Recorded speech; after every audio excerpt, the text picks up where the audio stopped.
Deutscher Fußballmeister Bastian Schweinsteiger is a player who looks to be leaving Manchester United, and there are lots of opinions going around about whether it's right that Jose Mourinho is freezing him out of the team, about whether it's wrong that he's freezing him out of the team. So what we're going to do is basically do a summary to date of how it's gone for Schweinsteiger, how the fans' opinion of him started, how it changed, and the situation we find ourselves in, and sort of give you my opinion on whether I think it's right or wrong. Back last summer when Schweinsteiger was signed, it was a huge day for Man United. He was coming over flying from Germany. He was doing it right. One thing that Schweinsteiger has got right this entire time is his presence on social media. If his presence on the pitch was just as organised and as good as his organisation when it comes to announcing happy birthday to other players, he would be a world beater still. But unfortunately it wasn't. But he came over, huge excitement around it. I mean, why? It's Schweinsteiger. This is the guy who steered Germany to the World Cup final. I would always wanted to sign Schweinsteiger. He's one of my players, like Totti or Nedved. Just one of those players you'd love to, your club to sign, but you'd never think they will. And he was signed on the same day as Morgan Schneiderlin, the Schmidfield. Everybody's thinking, fuck, our midfield problems are actually sorted. Finally we've got some top draw midfielders in there. And it got off to a good start. Came on, made his debut against Tottenham Hotspur. Looked okay, got a yellow card quite quickly, and everyone's thinking, you know what, I like the look of Schweinsteiger. I mean, his first goal against Leicester, it was a nice equaliser, decent header, and the fans were buzzing because you could see how much it meant to Schweinsteiger. And that only increased whenever he scored his last-minute winner against Watford. You saw how much it meant to him, running to the sidelines, looking like a nutcase, and everyone was celebrating wildly because Schweinsteiger. I mean, there's nothing else you can really say about it. We'd signed a world legend of football. Yes, he was 31. Everyone's had question marks over his fitness and his injuries, but this is Schweinsteiger. If it worked out for United, it would be a wonderful signing. I suppose a bit like Radamel Falcao. And unfortunately, they've had very similar endings, I suppose. I mean, you've only got to look at this list of injuries that Schweinsteiger had. He had 5 or 6 injuries over the course of his United career to date. 2 substantial injuries, knee ligament conditions, left, right and centre. I don't even know what he's had, but he had 5 or 6 injuries which made him miss like 25, 26 games in total. And his last big one came, he had a knee injury against Sheffield United, and he never recovered. And he saw it at Euro 2016 that Schweinsteiger was a shadow of his former self. He wasn't the midfield general that steered Germany to the World Cup final. He was a bit of a bit part player. And that was exactly what sums up his United career to date. And then we come back to the situation we find ourselves in now. With Jose Mourinho, he's made it clear to Schweinsteiger that he's not in his plans for next season. He said it clearly in a press conference as well. He's not hiding it. And Schweinsteiger himself has been frozen out, and he's gone and he's been training with the under-21s. His brother, Toby Schweinsteiger, tweeted out saying no respect.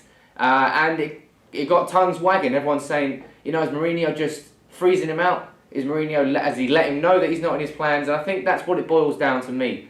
In my opinion, as long as Mourinho has taken Schweinsteiger to the side and said, look, Bastian, you're a great player, but unfortunately not in my plans for next season, then I don't think there's any problem with him freezing him out of the team. A manager is there to decide who is in his squad and who isn't in his squad. Now, there's a certain way to go about it, not like Louis van Gaal went about it with Victor Valdez, and that started off a really bitter feud between the two that went public, got ugly, and no one really came out shining from that. I'm hoping it's not the same situation here with Schweinsteiger. He deserves to be told straight up. He said, look, so I'm sorry, Bastian, but you're just not in my plans. And he's man enough and mature enough to take that and say, you know what, thanks for letting me know, I'll move on. But if he has just been simply frozen out and kicked into the under-21s dressing room, then that is something different altogether. And we want to look at it from the other side of the coin as well, because when Louis van Gaal left and the sort of stories started to come out of the dressing room, there was a major one that came out about Bastian Schweinsteiger, saying that during his rehabilitation, the Man United senior players were pretty pissed off with the special treatment that Louis van Gaal was giving to him, because Schweinsteiger was flying in and out of Manchester, going to and fro from Germany. He was only staying in Manchester for the games, and then he was flying back out. And the senior players didn't take to it very well, according to the report from Mark Ogden in The Independent. And so you have to question whether there are two sides to this coin that we are not seeing, because Schweinsteiger himself has built up such a strong rapport with fans with his social media presence that everyone's thinking, hey, don't do anything wrong by Schweinsteiger. Look how nice he is. And I'm sure he is a nice guy. I'm not trying to defame his character here. I'm just trying to get a balanced argument and see something from the other point of view.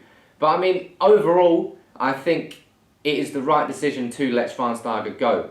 We've got Ander Herrera ahead of him in the pecking order. Same with Morgan Schneiderlin. I'll probably put Michael Carrick ahead of him as well. And we've got Paul Pogba. Now, are we really going to keep a fifth choice central midfielder who's on £200,000 plus a week? No, it doesn't make sense. Not when you're spending as much money as United are, and you need to balance the books. He's a high earner, so he needs to be a high performer, and it just hasn't happened for him. And it seems like United aren't willing to take that risk in that second year. There was once upon a time towards the start of summer where I thought definitely give Schweinsteiger another year. But the way this squad is shaping up and the way that Mourinho plays, I'm really not sure that Schweinsteiger, I can't even say his name anymore, but Bastian could really suit that role. Maybe in a deeper midfield role, similar one to that Carrick's going to play this season, maybe. But he's not a runner. I think you saw it in Arsenal away last season when he was asked by Van Gaal to play in that midfield trio as one of the more mobile midfielders, and he was chasing Aaron Ramsey's tail the whole game, and it was pretty embarrassing. He was just used not in the right way.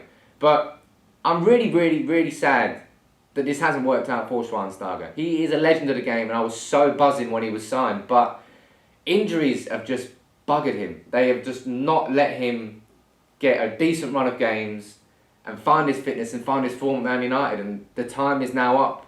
Now that Mourinho is in, let me know in the comments below what you think of this whole situation, because what I'm trying to do is summarise it, give you all the facts, and then we can have a chat about it, because it's easy to see it from the other side of the coin, in that saying Schweinsteiger deserves another chance, and there's going to be plenty of you in the comments that are arguing that. But let me know what you think. Should we give Schweinsteiger another year, or is Mourinho right in letting him go? That's it for today's video. Drop a like on it as always, and subscribe to United People's TV if you're new. Auf Wiedersehen.